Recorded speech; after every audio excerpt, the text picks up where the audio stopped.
Bueno, tenemos un tema bastante importante que tocar con ustedes que tiene que ver con la capa de ozono, porque ya vamos a entrar en la época donde comienza a aumentar el agujero de ozono. Yo creo que más de alguna vez ustedes lo han escuchado, pero para poder entrar en detalle, para poder tener más información, qué mejor que conversar con nuestro querido climatólogo Raúl Cordero, académico de la USACH. Raúl, gracias por estar con nosotros en esta tarde. Hola, encantado. Raúl, vamos de lleno. ¿Qué es el agujero de ozono y qué relación tiene con esas fotos que vimos hace un tiempo atrás, que son las nubes estratosféricas polares o las noctilucentes? Porque dicen que cuando aparecen estas nubes, el agujero comienza a crecer. Sí, bueno, están muy relacionadas la formación de estas nubes con la intensificación del agujero de ozono. El agujero de ozono es un adelgazamiento muy intenso en la capa de ozono, que en general se da solamente sobre la Antártica y sobre la zona que circunda la Antártica. En general, el agujero de ozono, cuando alcanza su tamaño máximo en primavera, durante septiembre, por ejemplo, a fines de septiembre, comienzos de octubre, llega a alcanzar unos 20 y tantos millones de kilómetros cuadrados. Para ponerlo en perspectiva, la superficie de Chile continental es un poco menos de 1 millón de kilómetros cuadrados. Así que estamos hablando de una enorme zona sobre el continente antártico y el océano austral, donde la capa de ozono se adelgaza. Ahora, ¿por qué se adelgaza? Porque nosotros tenemos nuestra atmósfera desafortunadamente contaminada con unas sustancias que se llaman sustancias destructoras de ozono. Y estas sustancias destructoras de ozono son particularmente efectivas para destruir el ozono cuando se posan sobre las partículas de hielo de esas nubes que tú recién mencionaste. Esas nubes que se forman a gran altitud, el ozono está por encima de los 10, 12 kilómetros de altura. Esas nubes tan altas aportan una superficie sobre la que las sustancias destructoras de ozono, que usualmente son cloro y bromo, se posan, y eso les permite de manera más efectiva, más eficiente, destruir nuestro ozono. Así que el agujero de ozono es consecuencia de la contaminación que nosotros hemos producido y también condiciones meteorológicas particulares que solo se dan en Antártica, el único lugar donde estas nubes suelen formarse con relativamente alta frecuencia. Oye, y Raúl, ¿por qué el agujero de ozono queda tan delimitado? ¿Por qué no crece un poco más? ¿Por qué se nota tanto? Por ejemplo, estábamos recién viendo una imagen de la NASA que muestra cómo se comporta el agujero de ozono, pero ¿por qué tiene ese límite tan bien formadito?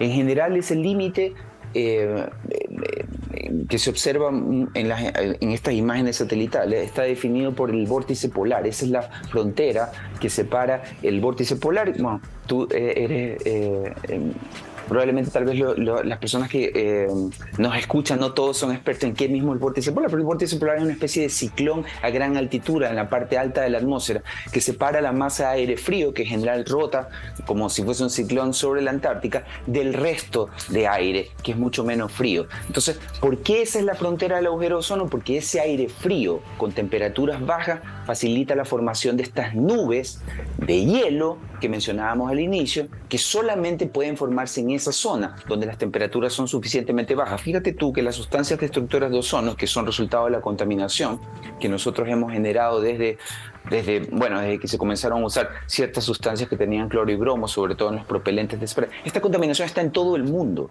pero el agujero solo se da en esta zona sobre el continente antártico, donde el vórtice polar garantiza temperaturas suficientemente bajas como para que el agujero se dé. Por ejemplo, el agujero, tú bien lo mencionaste, estacional, se abre más o menos ahora, en agosto, y se cierra en diciembre. ¿Por qué el agujero se cierra? No es que la contaminación desaparece, pero lo que sí desaparece cuando llega el verano y suben un poco las temperaturas son estas nubes que facilitan la destrucción del ozono y que requieren para su formación bajas temperaturas. Y con eso, obviamente, la evaporación de estos cristales, supongo, van destruyendo también el ozono. ¿Estoy correcto en eso? Bueno, lo que sucede es que la nube, mientras la nube está, los cristales de hielo facilitan una superficie. La destrucción del ozono requiere, para ser más efectiva, una superficie. Entonces, el cristal de hielo hace las veces de superficie. Cuando no hay nube, no hay cristales de hielo y la destrucción del ozono no es tan eficiente. Entonces, no hay agujero de ozono. ¿Te fijas? El agujero de ozono aparece cuando están estas nubes, y estas nubes están en invierno y en primavera. En verano las nubes ya no aparecen porque requieren para su formación a esa gran altitud altas temperaturas. ¿Te fijas? Entonces, claro, eso hace que a veces tengas agujeros de ozono años más intensos años menos intensos. ¿Qué es lo que hace eso? La variabilidad interanual en la temperatura. Cuando tenemos un invierno muy frío, hay muchas de estas nubes. Cuando tenemos un invierno muy cálido, tenemos pocas de estas nubes. Y a veces hay otras cosas extra, como por ejemplo las erupciones volcánicas, que pueden facilitar que haya partículas, no hielo, pero otras partículas, por ejemplo ceniza volcánica a gran altitud, que también aporta a la superficie, que las sustancias destructoras de ozono requieren para destruir de manera más eficiente nuestra capa de ozono. Entonces, también podríamos decir que aparte de que la parte estratosférica está muy baja la temperatura, que tenemos los compuestos químicos que destruyen la capa de ozono, pero ¿hay alguna relación también que podamos echarle la culpa, por ejemplo, echarle la culpa entre comillas, pero de la erupción volcánica? ¿Te acuerdas del año pasado que fue bien espectacular la que hubo, creo que cerca de Nueva Zelanda o en el continente marítimo? Claro, la erupción del volcán submarino, Unga Tonga. Esa fue en enero 15 de este año. Entonces, esta erupción volcánica, igual que sucedió en el Calbuco en el 2015, también fue una erupción muy potente. Entonces, las erupciones muy potentes son capaces de inyectar en la parte alta de la atmósfera, por encima de los 10 kilómetros de altura, gran cantidad de ceniza. La ceniza, al final, son partículas. No son cristales de hielo, pero siguen siendo partículas. Entonces, aportan una superficie para que las sustancias destructoras de ozono, de manera más efectiva, más eficiente, destruyan el ozono. Entonces, cuando hay erupciones masivas, que no son en Antártica, son lejos, pero estas partículas comienzan a viajar por el globo, eventualmente algunas de ellas llegan a la Antártica. Cuando hay erupciones de partículas que eventualmente, después de varios meses de viaje en la estratosfera, llegan a la Antártica, usualmente el agujero de ozono ese año, esa temporada va a ser muy intenso. Entonces, como esta erupción del Unga Tonga fue en enero, muchas de esas partículas inyectadas a la estratosfera están ahora sobre Antártica. Entonces nosotros esperamos que este año el agujero de ozono va a ser particularmente intenso. No solamente por las nubes, ¿te fijas? Sino que además de las nubes hay otras nubes que no son de hielo, sino que son nubes de partículas, nubes de ceniza, resultado de la erupción del Unga Tonga. Oye, ¿y pasó lo mismo en 2015 cuando erupcionó el Calbuco, ¿sabes? El Calbuco, tú sabes, en la Patagonia, erupcionó en la Patagonia, pero esas partículas muchas llegaron a la Antártica y el agujero ozono del 2015 fue extraordinariamente grande y profundo. Claro. Oye, y me queda tiempo para una pregunta más.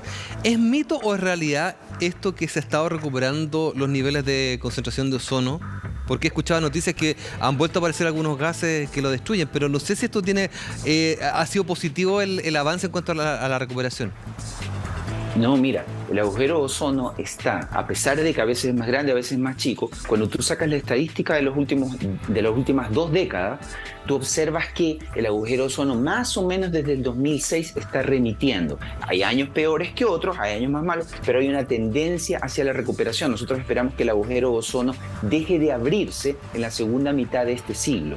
Y eso no es por coincidencia, es gracias a lo que se conoce como el Protocolo de Montreal, firmado en 1987. Hace muchos años, tú y yo éramos niños, claro. Este problema apareció, fue identificado por los científicos, se firmó un protocolo del que por supuesto Chile también es signatario, y todos los países del mundo, incluido Chile, se comprometieron a abandonar paulatinamente la emisión de estas sustancias destructoras de ozono. Estas sustancias destructoras de ozono ya no se emiten gracias al protocolo, pero como todavía quedan algunas de ellas en la atmósfera, todavía se produce el agujero. Pero gracias al cumplimiento efectivo del Protocolo de Montreal, el protocolo medioambiental más exitoso de la historia, gracias a ese cumplimiento, las sustancias destructoras están desapareciendo de ozono, están desapareciendo de nuestra atmósfera paulatinamente. A mediados de este siglo deberían desaparecer completamente, y cuando ya no hay esas sustancias destructoras, aunque tengamos nubes de hielo, aunque tengamos erupciones volcánicas, ya no va a haber agujero de ozono. Pero otra vez, esto no pasó por suerte, es un protocolo medioambiental firmado hace décadas que nos va a permitir en varias décadas más solucionar este problema. Así como nosotros vamos caminando hacia la solución del agujero de ozono, yo espero que pronto comencemos a caminar a la solución del otro gran problema medioambiental que tenemos, el cambio climático.